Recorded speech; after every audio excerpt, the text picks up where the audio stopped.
Hope you got the picture. We're live now. Welcome in, everyone. It is March. What's the date today? We're March March 4th. 4th, 3424. Yes, March 4th into the future. All right. And Mandy, how are we doing now? Spring is getting closer. How are we feeling? How are we doing? I'm feeling awesome. My husband and I, Scoot and I went appliance shopping this weekend, and there's nothing more solidifying in a romance than going appliance shopping. I'll tell you that. How much you have in common, how much you don't have in common, and all surrounds around a gas range. So that was fun. That was what we did. We really adulted real hard this weekend. What about you? What'd you do, Monty? Okay. This weekend, I had to take some time and I had to finish up some edits for my second book. I was Yes. able to finish all the edits last night at like 11:30 p.m. So I'm going to turn it in and now we're off to layouts and all that. So my question is, I had an idea that um, I need to pick two pictures per chapter. Each chapter is about a Black Army group. So two pictures per chapter. And I was going to do a stream where I work with the people in the stream to help me pick the pictures. What do you think? I love that, like building in public kind of thing, asking for advice. I love that. That's great. Yeah. But don't do all of it at once. Maybe do 3 one week and 3 another week. And Oh, if okay. you can, I don't know if you can do that from a timing perspective, if you've got to get information back to your illustrator or editors. But Okay. I like a drip. I like a good drip when it comes to these book launches and getting advice from the audience who are so excited about this book that's about to come out. Right. Okay. Good Yeah. idea there. Okay. Awesome. So that was my idea. I know we had to follow up on that. That's what I did. And as a treat for myself today, I'm going to go get some ice cream after dinner, sit there and just enjoy it and eat. That's what I'm going to do. Aw, you should do that. Okay, Amani, this is I think, both of us when we went through the book process, you finish one piece, then you go to the other, and we always forget, and this right, this happens in business and life too. We always forget to celebrate the mini wins. So Hmm? you're celebrating your mini win of sending in all your edits with ice cream tonight, which is so fun. Yes. What is next? So the pictures are next, but what's next in the book process?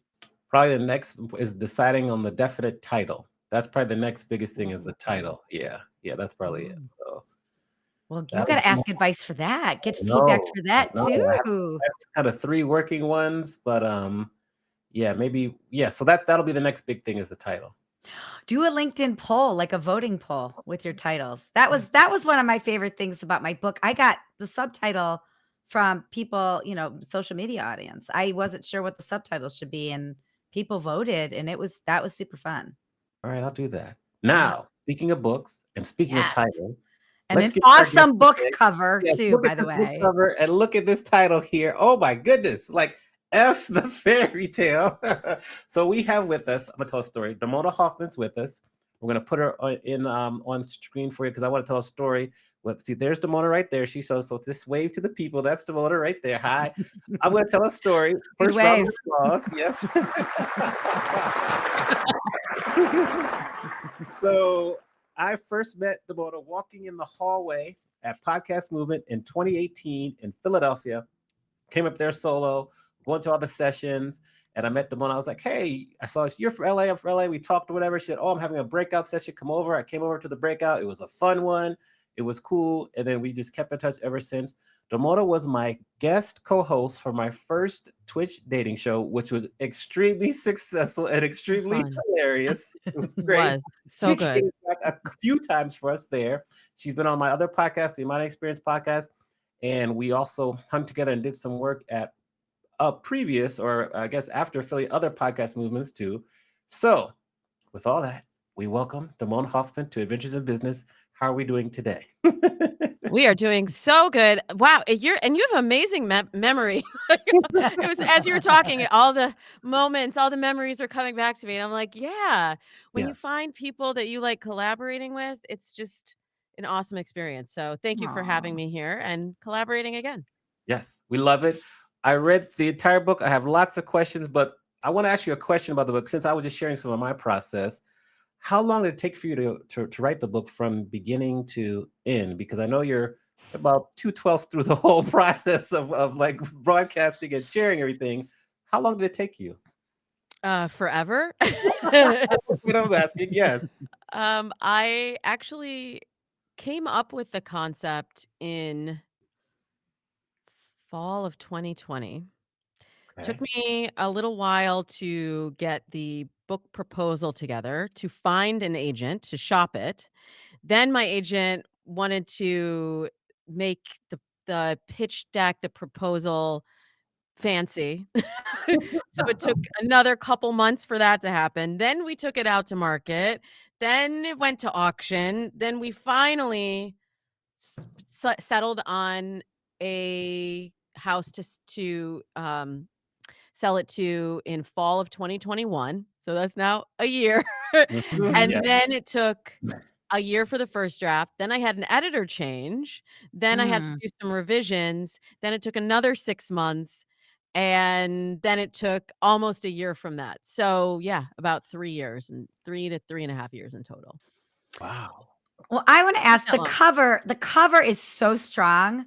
Thank So you. was this the first iteration, or is this like what number are we in this where you landed on the final picture? Because it's a great cover. Yeah, I was really lucky. I heard a lot of horror stories about publishers and covers. This Mhm, was technically our 3rd iteration, but I would say the first version was really, really close to this. The mhm. first version was, basically this. The typesetting was slightly different, but it was a pink cover with a blue F, Mm. and it really popped, and I loved it, and I love pink. Pink is my Dates and Mates podcast color for the last 11 years. I love it. I love that Imani is wearing pink. I have a pink light behind me. I'm kind of into pink, y'all. But I said, I don't think one man is gonna buy this book if it has a pink Oh, pink cover. So I said, maybe we invert it and it'll have the same effect. And I think it does. I think the pink F has that effect. And I know at least one man bought it. At yes. lea Money, at least one man. Yes, at least one Okay, man. well, I know we're supposed to ask Damona a question, but since you just finished reading the book, Amani, I wanna ask you, what's a takeaway that you got from the book? Okay, got my list here. Takeaway: green flags versus the red flags concept, the 3-date rule, the 4 pillars, particularly the trust pillar, which we're going to talk about. We're going to do that. Um, how relationships can cause you to experience physical changes in your body. That was an important Mm. section. I paid attention to that one. Um, there's no such thing as a soulmate. That's another one that I read and I love. You're supposed to say spoiler alert. I'm sorry. My bad. My bad. Um, so those are some takeaways. So that could be a good Wow. segue. Out of the 4 pillars, can I share the 4 pillars or should I Yeah, no, go? you can share the 4 pillars. Okay. You can share any of it. Out of the 4 pillars you discussed, which are goals, values, communication, and trust, in your opinion, which one do you feel is taken for granted or underrated? Hmm. Underrated, certainly the trust, because we're in such a hurry to get to it that a lot of folks don't wanna do the foundational work to build it, and they have a hope or an expectation that it will just be there, Mm. but it has to be built. That's my Yeah, answer. Final that's answer. final answer. And Is there's a that your final answer? That is Yeah. my yeah, final answer. this one kind of resonated with me the most. There's a quote that you put. It says, "Trust means being able to actually hear your partner without pushing for your desired outcome." I thought that was a really, really strong quote, so I appreciate that one. In terms of once trust is lost, is it possible to regain it? If so, what are some best practices? You're going, right to the I mean, coup de we're grace. here. He's getting in Here. it. He's getting in it. Yes, yes. Um, but and I think this also does relate to folks in business too, because a lot of what I talk about in building relationships is not all that different from building relationships professionally too. So I'm probably not saying anything that your audience doesn't already know, but trust can be rebuilt if it's broken, but it takes the magic elements of time and consistency. And both of those are very difficult for a lot of people and are also completely situational. But to rebuild trust, you need to see, to build trust in the first place, you need to see how somebody's actions match up with their words over time. And that's where the consistency and the time both come in. But once it's broken, it's almost like you start back, not even at the starting line. You've got to start thr 3 paces behind that and Mhm. then take a running head start to catch up. Yes, agreed. Interesting. Okay, man, Mandy, I know you have questions from yourself as well as some audience members who couldn't be in attendance. I'm going to go back and forth between yours, whatever Damona says. I have a list of questions here. Uh, Money. We're gonna frog her. We're gonna frog her a little bit. I'm not gonna go to the Wayback Machine yet, Demona, but I do have a Wayback Machine question. But this question, since we're talking about business, I want to talk about the distributed workforce right now, aka remote working. And I remember when I was, moved from Ohio to San Diego, I was 24 years old, and that was how I met people. I worked, and after work we'd go for happy hours, and sometimes I'd date some people I worked with, sometimes I did it, sometimes I'd meet people through people. That was the way, that was how my social life began.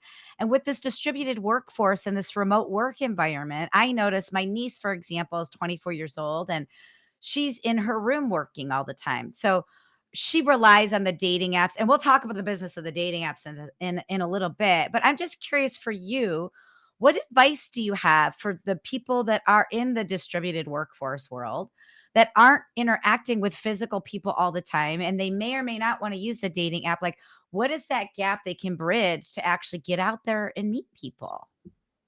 We are in a really interesting time, Mandy, as we are transitioning. We're still transitioning from the old normal to through the new normal to the new normal Mhm. of really reintegrating. And I think we will never go back to what we had before. And it's funny because I started out in corporate media, and I remember being like, how do people go to the bank? Because I was working like 9 to Yeah, 6, 9 to 7 yeah. every day, Monday through Friday, and some evenings, and just, trying to establish myself. And Mhm, like you said, my whole social circle was really wrapped up in my work. mhm, Um, and that nobody wants to return to that sort of rat race anymore. mhm, So we are seeing a major shift in our lifestyle, and we haven't really settled on what it's going to ultimately look like in the future, mhm, because we do have that, like the Gen Z workers who never had what you described and mhm, what I just described. That was not the normal for them. And so for them, we're seeing that Gen Z workers are living with friends, and it's their living space that's more of their social component, mhm, and then they go online to work, but the workspace is really just that. It is just work. It's not a place where you're building relationships. And so that's the interesting transition that, as a dating and relationship coach, I'm really tracking, is how does that impact both our interpersonal and romantic relationships, because we're not that generation is not really learning those skills and to build relationships in that way. And I'm also interested in seeing how it impacts their career trajectory mhm. when you don't, like, I used to just be able to walk down the hall and talk to somebody in a different division and be like, What do you do? What does your day-to-day look like?" Yeah. Or pop into my boss's office and get a little bit of FaceTime with them. Not the digital kind, the actual FaceTime, right? Before FaceTime was FaceTime. Yeah, Right, yeah. right. And that is not happening. All of the time is scheduled. And that's something that I'm really interested in examining more, how our interactions change when that unscheduled happenstance meeting and connecting is not happening anymore.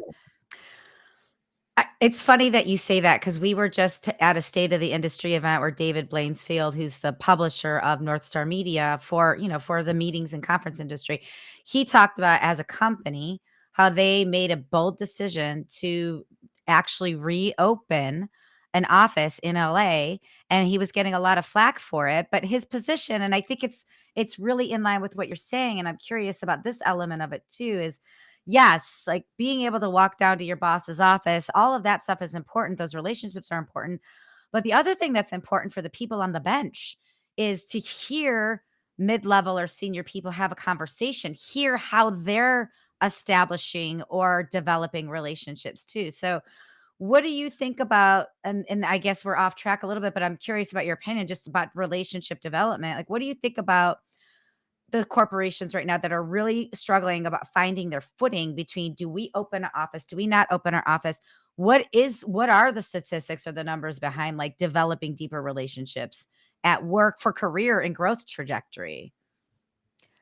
I do think that that in-person interaction is really important. Um, if I knew what the the what the structure should look like, I'd probably be making a lot more money, but Wouldn't we all? Wouldn't we all? Yeah. because I do think that that is something a lot of the workers from the prior normal miss, but people want to retain the flexibility. Yeah. So we kinda wanna have our cake and eat it too, and I don't yet know what the answer is, but I think you've gotta build it, right? There's Mhm. something in between being fully distributed online and mandating that workers return to the workforce because nobody wants a mandate. Nobody Right. wants to feel forced to be there. Mhm. It's something that I think corporations are going to have to incentivize their workers to want to return to the workplace.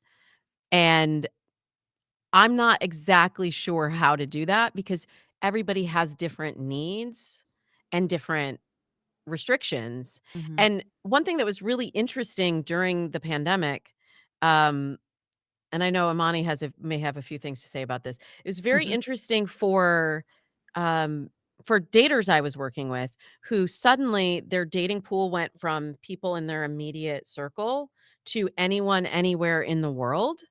And Mm. and also because they were able to work remote, they could they could, you know, fantasize about a relationship with somebody in another location and actually pursue it or maintain a relationship long distance until you got to that next step. And that had never happened before in history. We've Mm. never had that ability to really maintain a long distance relationship. Like, okay, there were people like people that sent for their loved ones on the Titanic, or whatever. Yeah, Like, yeah, yes. And they let's got say there 2 years The QE later. too, Yeah. not the Titanic, Yeah. that would Not be a the bad Titanic. They but, never got there. Yeah. like, you would send a letter and it would take 3 months or, like, you'd write to your person on the battle like, okay, it's very romantic, but that wasn't really how the majority of relationships were formed, and when I was writing at the fairy tale, I really wanted to look at not just where we were right now, but how did we get here? Mhm. What were the foundational elements and what were the societal shifts that have impacted the way that we connect today. And I found that most people in prior generations met and married somebody right in their immediate social circle. So as Mhm. you said, at work, through their church, through their in their neighborhood. Most people when when in the 1920s, most people were marrying folks that live within a few blocks. Yes. There's some census data that showed that I cited in the in the book that people were marrying in Philadelphia within a 5-block radius of their house. When you think about that compared to the way that we live our lives now, Mhm. it it's expansive, but it also does require us to really rewire our brains and the way that we think about connection. So rather than being nostalgic for like, wouldn't that have been nice? It's so easy. It's like, yeah, it's easier, but you didn't have as much choice. And now people are looking for partners that fulfill, a bazillion needs, and they're looking for a job, a career that is more than just going to the factory and punching a clock. We are demanding more for our lives, and that demands more of us in turn. Mm. Mm. I love that you brought up those love letters because the old days love letter. I actually have this book right here, this Love Letters of Great Men. Okay. And my husband got this for me many years ago. I don't know if you remember on Sex and the City, the movie, when Carrie was reading this exact book and she was crying. And these are love letters from like Winston Churchill, Mark Twain, F. Scott Fitzgerald. And I read this, but every time I read this, I'm like, these men are writing letters to their mates who are thousands and thousands of miles away. I mean, this one's from like 1820 and this one's from 1919. They're thousands of miles away and they may not get the letter for months and months and months, and the longing they had in these words and the desire and the passion. And every time I read this and I think about now how everything is like so instant or so swipe, right? And so I wanted to ask you, how do we cultivate, like, how do we go from like these love letters from great men, and it should say and women or of all of us, but like, how do we cultivate this loyalty, desire, burning, like this intensity in modern day relationships? Like, is there a way or is that dead? Like, is there a way to do that? I don't think that's the question, Mandy. I think the Ooh. question is, how do we adapt to where we are right now and modify our expectations based on the Oh. tools and technology and customs for communicating today? Ooh, that's better. Wait, let's say that again. How do we adapt? How do we adapt to the technology and the customs for today?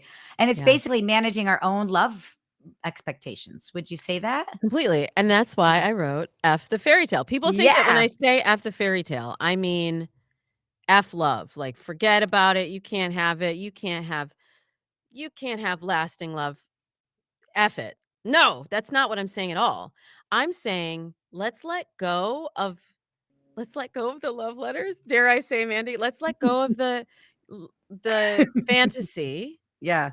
that once was, and Mhm. let's look at where we are right now. And then how do I, one, figure out what my needs are? Because that's a big challenge in my practice. People come to me and want connection and want like all the things that you said, loyalty and passion and longing and support. We all need that and we all crave that. And we have no idea how to get that met because we are expecting it to look like it did Mhm. in the past, in the fairy tales, in the rom-coms, in all of the things that are in our head. Yes. Expectations from family, Mhm. societal norms. There's just so much wrapped in. So that's what I'm saying. I'm saying forget that. Write your own love story. Ooh, I like that. I I like like that. that. Yes. Now, speaking of expectations and fairy tales, why is the 3-date rule so important? um, you want my honest answer? No, you're dishonest answer. No lies. No I'm not lies sure that there, the Jamona. 3-date rule is that important anymore. This is the other thing. This is the other thing with the work that I do. It's so rapidly changing Mhm. that it's been interesting. I've been coaching now for over 17 years. I wrote an ebook that came out 11 years ago. And there are a lot of remnants in that are still relevant. However, I was like, I need to write something that's really timely. And that's going to mean that even by the time the book comes out, I may have changed my perspective on some of the stuff. Mhm. So, to answer your question, I'm not sure if the 3-date rule is important, but what I will tell you is important is slow love. I don't really like rules, which I say in the book. I say tools over rules. Mm. My clients love rules and keep asking me for them. So I give these guidelines like the 3-date rule, like the 1 week, you have 1 week from the time you match online to get out into the real world. Like set a drink maximum. For me, it was 1 because I'm a little thing and can and a cheap date and I cannot hold my liquor. Twofer. Uh, Mhm. right?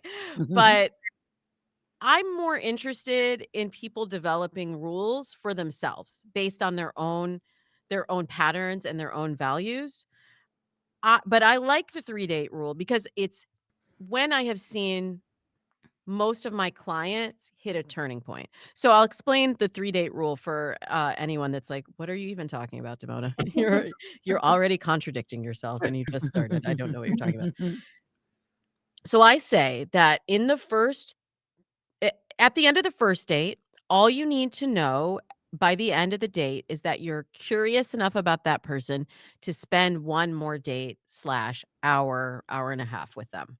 We keep those first few dates very short and sweet. That is a hot tip from the book. Then at the end of the second date, all you need to know is that you're curious enough about that person to go on the third date. If by the third date, you're not starting to have amorous feelings, think of them as more than a friend, then usually that is not your person. Now, just recently on Dates and Mates just got a comment from someone that said that they heard my 3-date rule, they stuck with that, and at the end of the third date, they still weren't totally clear. So they gave them a fourth date.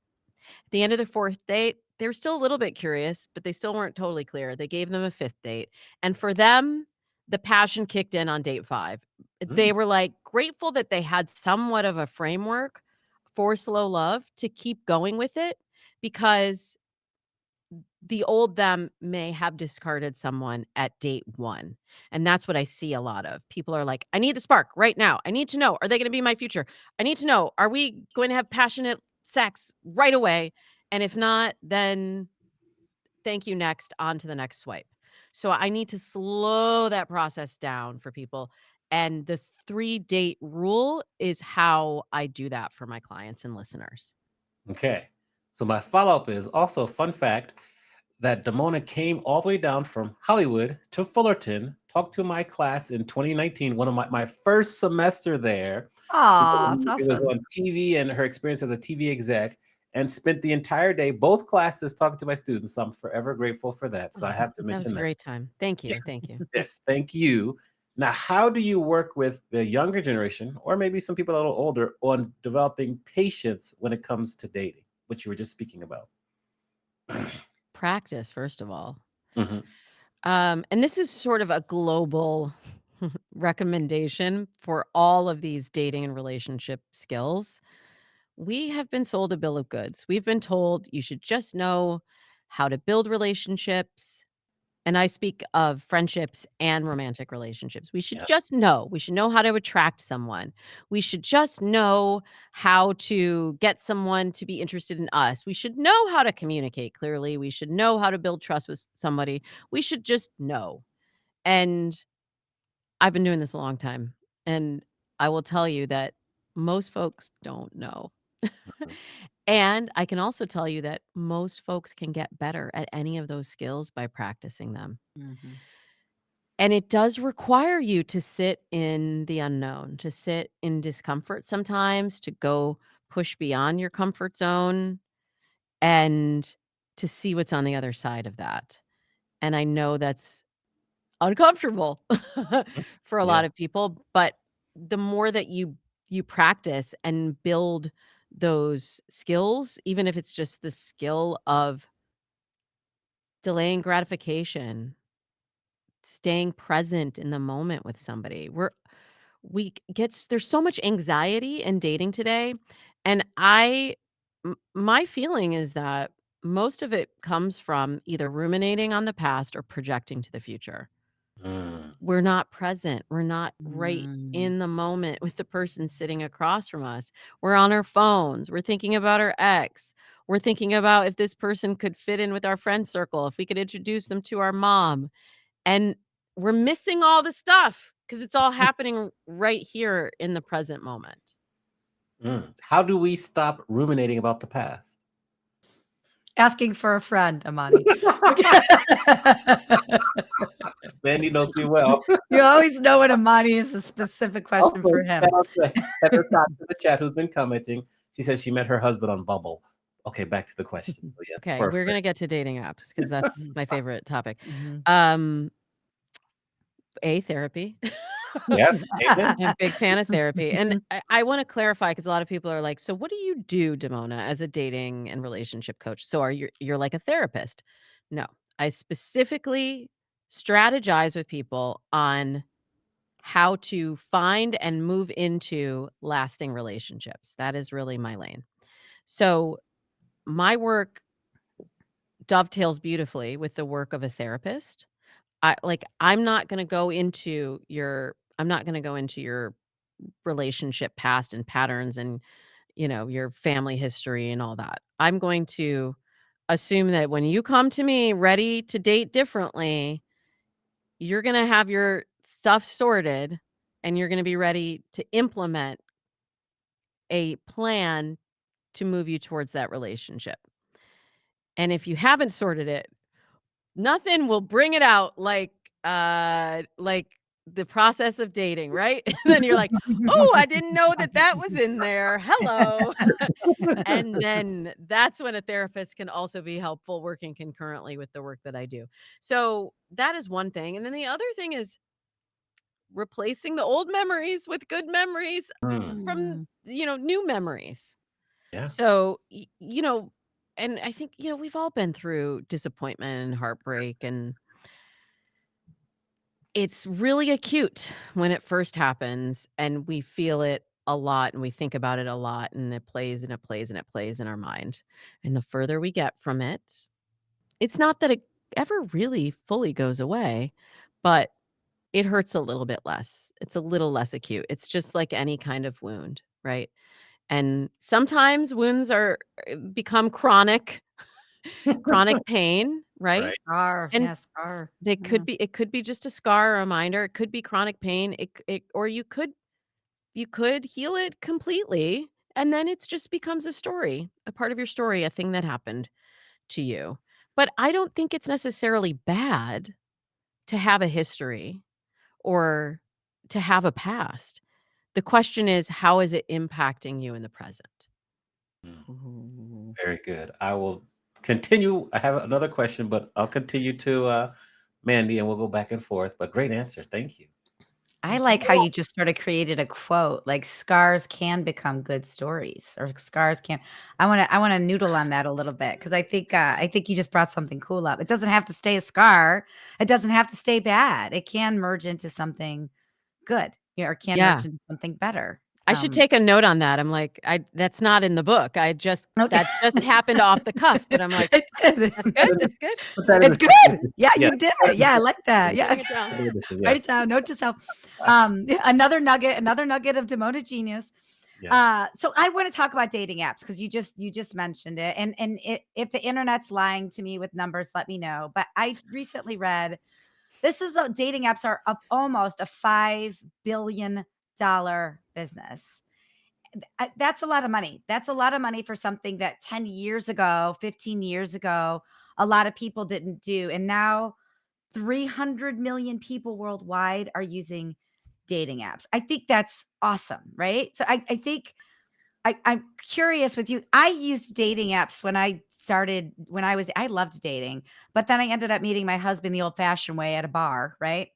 But if I were dating now, I 100% would use an app. To me, it feels like very efficient. So for Mhm. people out there that aren't using apps, or what do you say to them, the people that aren't using apps and the people that are using apps? I have some questions about profile pictures and things like that. Well, the numbers aren't wrong. I don't have the exact receipts, but dating apps have seen tremendous growth over the last 10 years. and it is one of the top 3 ways that people meet. Mhm. So, if those things are true and your person could connect with you on a dating app, I don't know why you would eliminate any method of meeting somebody because it's new, it's unfamiliar, if that may be the best chance at you connecting with the person who aligns with you on the pillars that Amani just mentioned, like shared goals, shared values, communication, compatible communication styles, and that you could build trust with. And it's funny to me that people will just swear off dating apps for whatever reason. I know I've heard all of them, so you can put them in the chat, but I've definitely heard them before. When we would never say that about a real world venue. You wouldn't be like, "I'm never going to." I had a bad experience at a bar. I met a person that was not who they said they were at a bar, which, by the way, has happened to me. Oh, yeah, to all of By the us, way, a million of times. I was Yeah, like, my yeah. next book is gonna be called "I Could Have Been Dead," about all of my, like, terrible dating decisions that aren't even in this book. But, okay, so I have this is, some like, offline submissions. dating Yeah. experiences, right? Okay, I met somebody at a bar, didn't hit it off with them. You know what? I'm just not ever gonna go to a bar again. I just don't like bars. I'm just not gonna do it. Or, I met somebody through a friend and we dated for a few months, which is often what I'll hear about why people don't want to use dating apps. It worked for a few months, but then we broke up. So I'm just not going to go when a friend invites me to a dinner party again. Because I only dated somebody for 3 months, so it didn't really work. Dinner parties don't work. It sounds ridiculous, right? When I say it that Mhm. like that, but that's what I'll hear about dating apps. I tried it. I did say date someone for 3 months, but it didn't work. No, it did work. That just wasn't your long-term person, but it did work. And so we have to look at your dating venues, your dating portfolio with all of the cards on the table. And as you said a moment ago, Mandy, I believe that dating apps are the most efficient and powerful tool in your dating toolbox. They Mhm. can be used to practice your dating skills. I found that and I met my husband online, I'm embarrassed to say how many years ago, but 20. And It's I know wonderful. It's it is wonderful. wonderful, but I Yes. mean, how could I possibly have been 20 years? I mean, I was You're early I was dater. we last.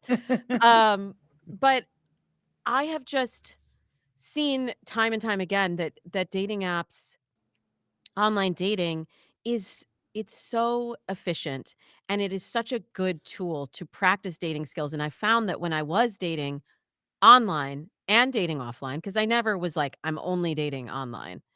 I was meeting more people out in the real world because I was practicing these skills that we were talking about. I was getting better at flirting. I was getting better at listening.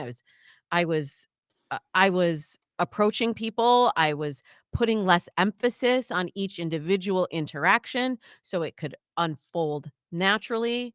And so when you look at the benefits, I think the benefits far outweigh the downsides of online dating. But there are guidelines, there are best practices that a lot of people don't know. So when you say that dating apps have become more popular and they've become what did you say, $5 billion? $5 Mhm. billion. Yeah. Okay, if you got the figures, we'll go with it. If 3 they've become yeah. that big of a business, obviously they're they have value. They're working for some people, and it's it's all in learning to use the tool effectively. Mhm. But there's so many people that have flooded the dating apps since Tinder, because when I was online dating, it was like a desktop. It was like a dial-up scan. Not that You're long ago. laughing. Not that Amani, long I you're ago. was laughing. That's how it was when I was online dating. It was like No eHarmony. No, dial-up, no it AOL. it Stop it. was. Demona, I'm Okay, with it was you. post AOL. Thank I'm However, I'm with you, AOL at Demona. Match was one of the first. Mhm. There's JDate, Yeah. JDate, Mhm. Mhm. my Mhm. people. That was also the first dating site that I wrote for. I wrote a column for Mm. them. And then there was AOL at Match, and then there was Match and Matchmaker, and so many of the early sites that it was a whole dial up. I had to scan my photo. There was a high barrier for entry at that point.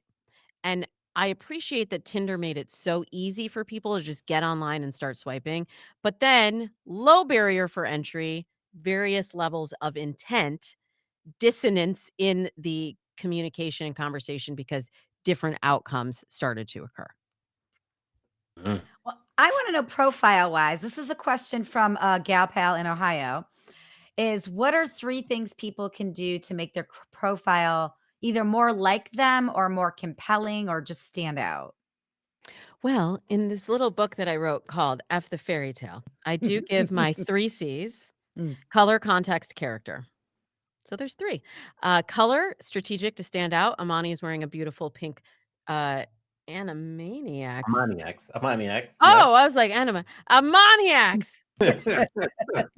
I love it. I was like, "What are you?" Okay, I can't read. Um, he's doing 2 things right, actually. He's wearing color, and he's got a conversation piece clothing item on, which starts like then people ask, "Wait, what does that say?" "Amaniacs." "Oh, that's me." And then that can begin another connection. But Mhm. on the dating profile, we want to be strategic and use color to stand out. This is kind of a marketing thing, right? Mhm. Same as anything else online. And I just read something about color theory and how certain musical artists have solidified a color. I'm not speaking your language, Amani, of Mhm. like, okay, green is Billie Eilish and pink is Nicki Minaj and you know, who's purple? Purple is, Olivia Rodrigo, that Okay. you Yeah. associate a certain color because we have an emotional reaction, right, to that color. So, this is strategic in your dating profile. The next thing is context. This is telling your story through your photos. And then the last one is character. That's showing your personality through your pictures, and that's the one most people forget because people are like, "I want it to look glossy and filtered and pretty like Instagram." It's not Instagram, it's your dating Mhm. profile, so we want all that authenticity that, was infused within your question. We want the real you. We just want a sort of curated version of you as if, like, this is the museum of your life story. You're not gonna put out all the pieces. You're going Mhm. to tell a story through the composition of your entire dating profile. Love Well, that. The three C's. Read it in the book. I love that. yes. Yes. Now, we are to the point in the show where we flip the script Oh, and we that allow happened you fast. to, but we have some extra time afterwards. Don't worry, Okay. because we have questions to answer. Where we allow you to ask both myself and Mandy any question. Nothing is offline. Who would you like to ask a question to first? Hmm. Mandy. Yes. As someone who has authored a book before, um, what what surprises did you have along the way that you weren't prepared for, but would tell an author to be mindful of so that they could have the most fruitful experience of publishing a book? Oh, that's a good question, and I like that you say surprises instead of, like, "Oh, shit" moments, because there's a lot of those too, but I think the number one thing that just came to mind when you said that is that when you write a book, there's so much hustle and bustle and actually the editing and picking the cover and the promotion and the book tour and the launches and the TV shows and all that stuff, right? There's a harried moment for that. But what we don't think about is life beyond that, and that your book has and it will take on a life of its own. Like there are so many authors that will tell you like the first year was crazy and then year 7 or 8 I had Purdue University order 600 books and then make my book their brand standard for curriculum for a class. So I think whether it's, whether you are, and that didn't happen to me, that happened to somebody I know, but I think like, but I've been experiencing it. My book came out October 2021. And I think I had more book sales this year so far than I had the second whole half of 2023. I think your book will take on a life of its own. You have no control over it. That's okay. We have a lot of control over the marketing process in the beginning, but then it starts getting into different people's hands and then people start recommending it. And it doesn't just end after that first year and a half. Just know that it will take on a life of its own. I love that. That Yeah. was really helpful to hear. And it was a surprise. It was a surprise. That was a big surprise. So I am glad you said surprise because that triggered that memory for me.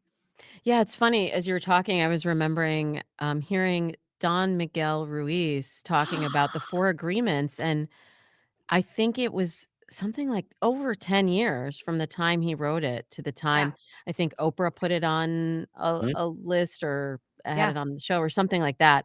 And then it literally went from like nothing to one of Yeah. the biggest books, I Mhm. think, ever of all time. I mean, I literally had the 4 There it is. agreements cards right here, and I referenced Don Miguel Ruiz in, like, my keynote speech. Like, but I think that's a thing too, right? As an author, we do get kinda hell-bent on, like, am I number 1 in all 5 categories I'm listed in Amazon? Am I number 1 new release? Am I on the Good Morning America? Like, we get all that. But what we remember, the reason we wrote a book isn't for the accolades. The reason we wrote a book is to get this really valuable content, this information that we so passionately believe in. We want to get it out in the world. And you're getting Mhm. it out in the world, but sometimes that world doesn't accept it right away. It does take some time for the world to accept that. And eventually it's all out there. Yeah. That's awesome. That's Yeah. awesome. Thank you. Next Good question question. for, I'm assuming me. Oh, my Yes. honey.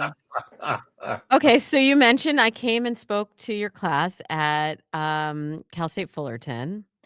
You and I have been talking for a while, Amani, about I I I would also like to be speaking more at colleges and reaching the young folk with Mhm, the mhm. knowledge that I have because I feel like there aren't a lot of people talking to the college set about healthy relationships, Mm. about best practices in dating.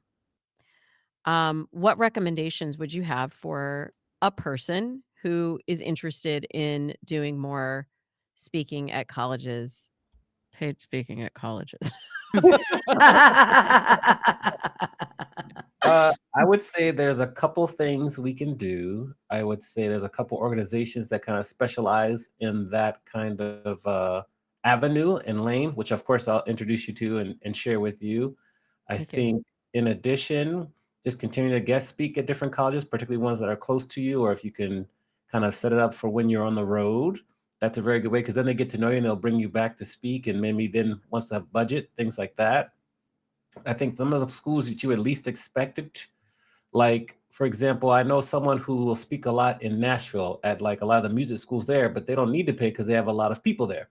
But then they'll also go to like Indiana or Missouri where there's not a lot of people there, and they'll be able to speak to them for getting and get paid. So I think it's kind of Mm. targeting where you want to go, and just putting it out there, just from the fact that you shared with us here. I know we talked about like National Speakers Association and kind of meeting some people through there. I think it's just continuing to talk about it, identify some schools that you want to speak to, and just trying to get an inside connection, and then the doors will open. That's kind of my quick answer right off the cuff. It's hard though, because a lot of schools are cheap, but there's money Yeah, there to be had. There's money there to be had. I did find that out the hard way. Yes, yes, you It's did. like it's There's like, am also I gonna be taking Amtrak there? No, that's why that's why I'm so grateful that you came down on your own basically dime. You drove the 40 miles from your location and came and spoke to us, spent all day with us because that's hard and it's a big ask. So we'll figure out some ways to, I have to look at the specific associations that deal with it, but there's some groups where speaking to college students is particularly now post-pandemic when they're coming back to campus. Many students that might have started school during the pandemic or in high school, so they lost a lot of time. Like they don't know how to interact with people. It's really obvious, and so they need help. They need help. Mm, Yeah. that's good. You have your ear to the ground. Mhm. Yeah. So I trust when you say that it is needed, that it Mm. is that, I'm on the right track with that. Thank you. Yes, you are, and I'm glad to hear that's still the goal. So we'll definitely help you with that. Um, I have so many other questions. Let me pick one.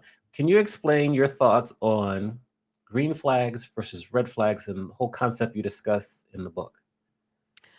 Well, okay, red flags have become they're they're everything on social media. It seems like and in even in mainstream media, it seemed like everything I was asked to talk about for the last few years is red flag, red flag, red flag. And I realized I don't really want to talk about red flags anymore. And like people were starting to change the color of the flag. It's like, no, it's like a pink flag, or it's kind of a red flag. It's not really a red flag. Maybe it's a beige flag. It's just a little bit like it's not quite pink. It's not really red. Uh, it was just it was getting out of hand with the colors of flags. And I know I said use color strategically, but this was not what I meant. And I started to think, what would happen if we focused on green flags instead?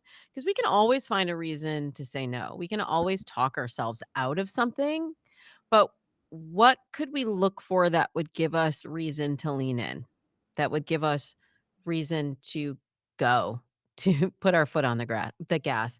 And so there's still people obviously talking about red flags, but in F the Fairy Tale, I was like, let's focus on the green ones instead because I Mhm. think there's just so much more discovery in that. And that's what I'm really interested in helping people through. This the whole thing is about really a journey of self-discovery. Yes, it's about moving into a long-term relationship, but moreover, it's about identifying who you are Mhm. and what you need. What is the life that you're building? And how do I set myself up on a path to build that with another person? And red flags can't do that. You have to do that based on the green flags. I like that focusing on the green because 'cause you're focusing on the good. There is so much good out there. We do get tripped up on the red flags. I love that. That's good Thank stuff. you. I think it's What's the applicable in other areas of our life too. I Mhm. agree. No, Yeah. Mandy, what's another question that was sent in to you from our audience? Okay. Are there different dating sites for different needs, ages, genders, people, that kind of thing? Like what works well for different people? 100% there are different apps, different I everything's kind of an app now. The site's kind of yeah. Um, but the challenge is everybody just says like I get people write into dates and mates with questions, and at least once or twice a month I get, "What is the best app for me? I am a 49-year-old woman living in Oklahoma." And I'm like, "Can't answer that for you." And this is as somebody who I've worked with pretty much like all of the major apps in the business. I was an event leader for Match.com and a media spokesperson. I've been OkCupid's official dating coach. I've collaborated with Bumble. Like I know that each app has a different audience, has a different way that it functions. And still, I cannot tell you which app is going to work best for you. You really kind of have to get in there with the technology and get your hands dirty and see which one or ones work best for you. So I tell people to look for two things when they're evaluating a dating app. First, which one has the pool of people that you actually like and want to date? Um just are you attracted to the people there? Are you are you interested in the pool? And then the second thing is, do I like the functionality? Or do I every time I get on the app, I'm either overwhelmed or I'm frustrated or I'm just like, "Oh, Mhm. can't believe I have to open this dating app again." Because that's not the app for you. So I want you to be able to come to the app with green flags, possibility, and hope, um, and that you'll see people that you actually want to meet. And in the book, I break down all of there's 4 different kinds of dating apps that also work differently depending on who you are, how much time you have to search, how your brain works, and it's really part of the strategy to find the best dating app match. But that said, you probably can't set it and forget it. You can't just be like, "Oh, well, Bumble worked for me this one time, so it's always gonna be Bumble." because it changes over time too. The pool Mhm. changes. So you might have to revise it, and you definitely should be updating your profile regularly on all of the apps that you're on. Oh.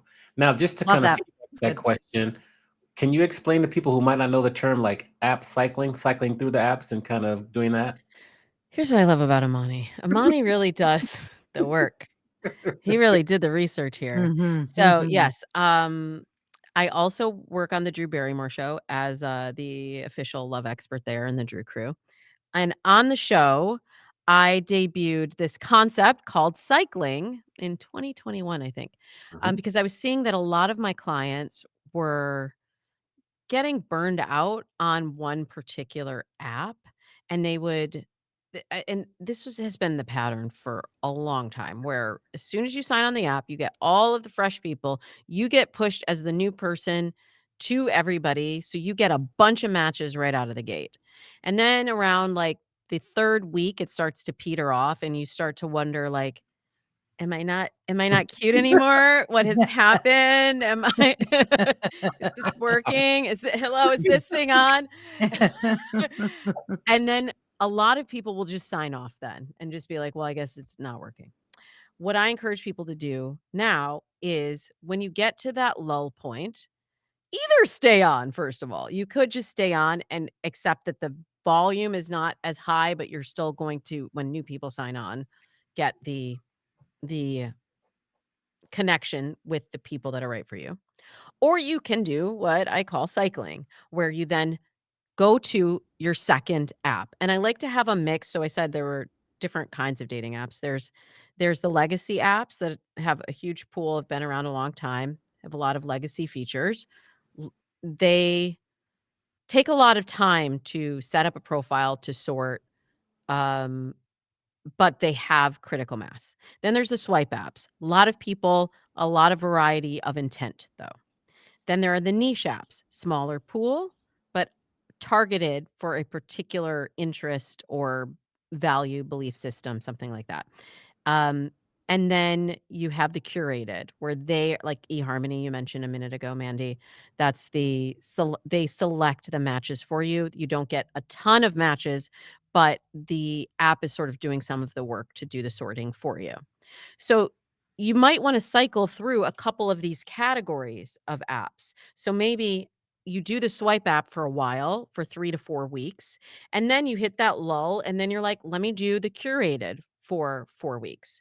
And then the cycling part happens when you hit that lull point on the curated app, then maybe you go back to the swipe app. Mm. And suddenly then you have new activity, you update your profile, your primary photo. Hot tip, check.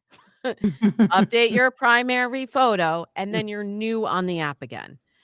And so that to for me, that creates a little bit of momentum. You have to sort of generate your own momentum on the dating apps, and I found that that helps my clients stay a little bit more invested in the process, because what I'm trying to get people to do is play the long game. Now, that said, most of my clients within 3 to 6 months do meet somebody, Hey. within 3 to 6 months of doing my program, but I want to condition people for playing the long game and not have the expectation.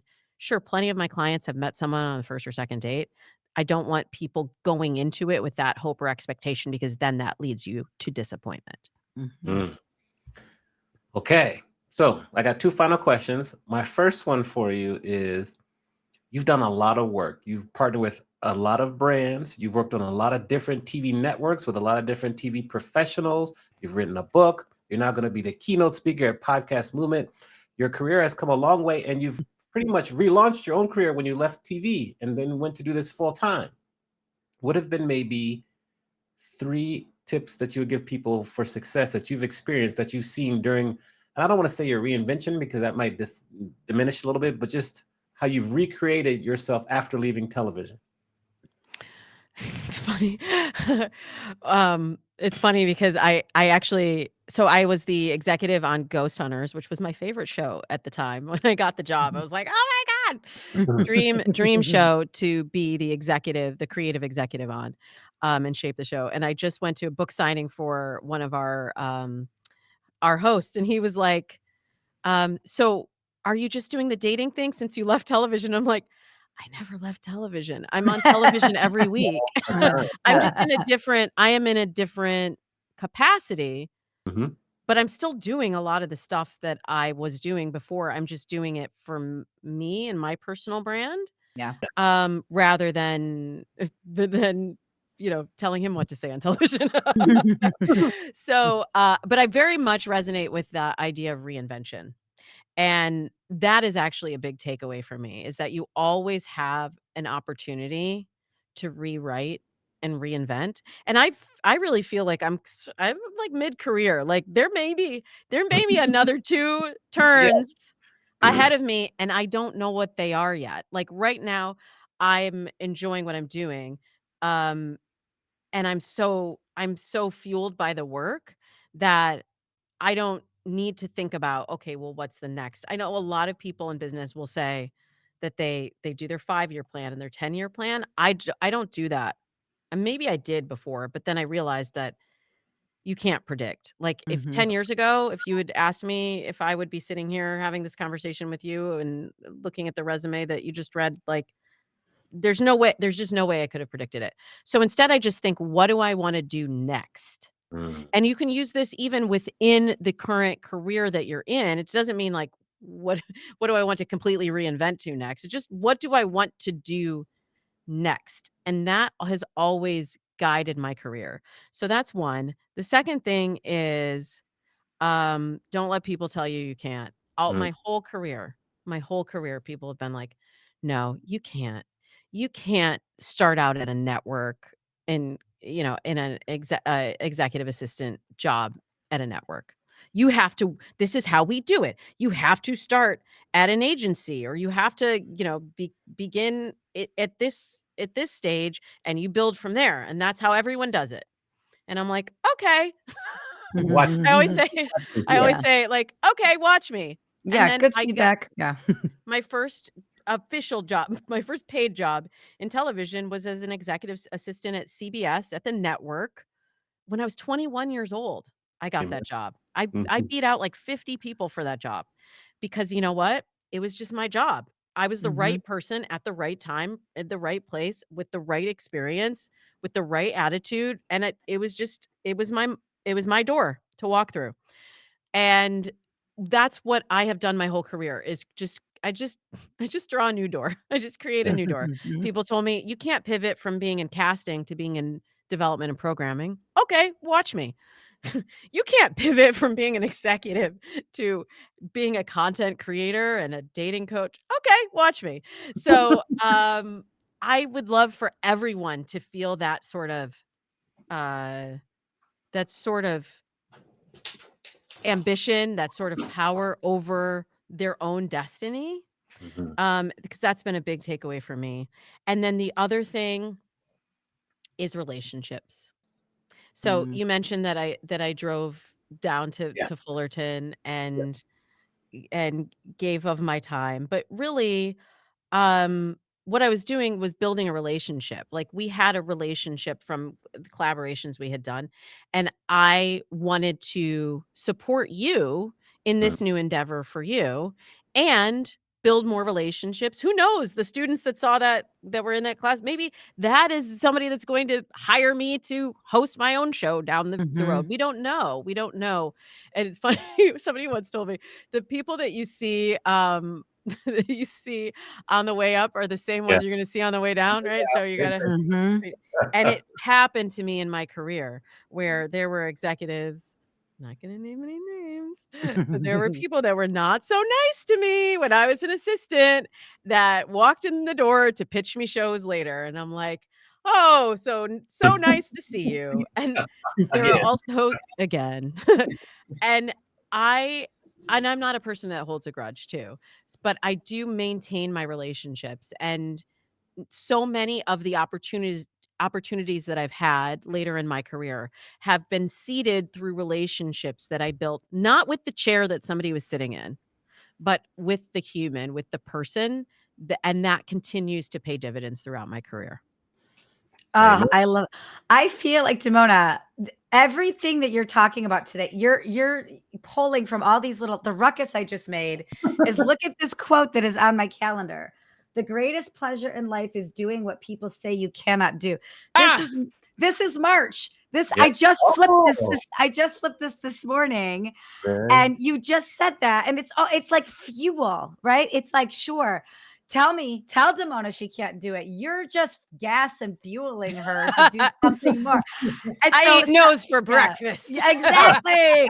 So sorry for the ruckus, but between your referencing I of love it. Don Miguel Ruiz, love letters of great like these are things I wasn't even planning on talking about. And you're it's like you're big brothering my office right now. It's wonderful. I Wonderful. also Yeah. do use intuition a lot. So Oh, maybe I didn't know and I knew, but I didn't know. But I mean, you had all good. of that stuff right there. So Yeah. So maybe you're good. doing it too. So So, good.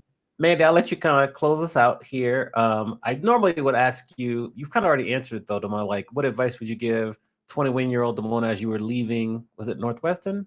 Northwestern Mhm. or yeah, Northwestern, yeah. But you've kind of already answered that because you gave 3 good tips there. So maybe you think about that. I'll let Mandy kind of close us out and then we'll let you get back to your day. Yeah, I just want to know how can we support you? Obviously buying your book, right? Please. The with the beautiful F Like, the fairy tale. yeah. But how else can we support you? How else can we lift you up and continue to see you rise aside from telling you you can't do something because we know that gives you fuel? I'm hungry for some nose. Um, no, honestly, buying the book and leaving a review, which as Ooh, authors, the reviews are really, really important to the Amazon algorithm. And let's be honest, the Amazon algorithm is really important. Mhm. Um, of course, uh, encouraging people to listen to the Dates and Mates podcast, which has been my labor of love for the last 11 years mhm. as a podcaster. And I am really stepping into this new lane as a speaker, both college speaker and I'm doing a lot of corporate speaking and collaborations. So I'm very much interested in finding new ways, new intersections between relationships and brands and businesses and other communities because I think there's a lot of overlap. As I've said throughout this whole last hour, there's a lot of overlap between what I teach people as a dating and relationship coach and what people encounter in their professional lives. And I just want to be of service. Yes. Well, Okay. go ahead, Mandy, because Oh, I'm I sure love that. I have we can ideas help off you. We can help offline. I've you. got ideas. Yeah. Yeah. Yeah. Yeah. That's great. Love So, ideas. yeah, I just want to really commend you on your work ethic, the way you continue to just put the work in day after day. And you do a lot of work. It's not just appearing on the Drew Barrymore show. It's not just writing a book like you're writing for publications, the Washington Post, the New York Times. Like you put in a lot of work. I respect your grind. I love the fact that you are stay consistent. You give honest advice, like the book. There was definitely some things that touched me in the book that I'm going to revisit or whatever. Mhm. But yeah, I'm just so proud because after 6 years, you're not author. You've done so many great things. So just keep it up. We're fans, and we'll make sure that our people support you, write reviews, buy the book, all the above, and we're going to find you some really nice speaking opportunities too. Thank you. I appreciate your support and I appreciate you giving me the opportunity to speak to your audience here today. Of course. So what we're going to do is we'll put you back in the green room after a round of applause. So thank you again. Round of applause. Round of applause. Thank you so much, Thank you. Simona. My cheeks are aching. You made me smile. Yeah. Thank you. Thank Yes. you. All right, Mandy, that will do it for our show. Another great show. What and who do we have to look forward to next week? We have Chris Riccardi, who is Vice President of Strategic Sales for KSL Hotel Groups. And he's got a lot to talk about people and retention and using sales strategies to keep employees happy and using recruitment strategies with your employees to grow sales. So I'm very excited about chatting with him next week. Awesome. Mhm. Everyone, make sure you rate and review and follow the podcast and the live stream. Please share it with a friend. Subscribe on the platform of your preference. And just thanks for tuning in live or listening to the replay. We appreciate the support, and we will see you all next week, 4 p.m. on the East Coast, 1 p.m. on the West. Thanks again to our guest, Damona Hoffman, for answering all my questions and all Mandy's questions. So thank you so much, and we will see you all next week. Bye. See you next week. Bye.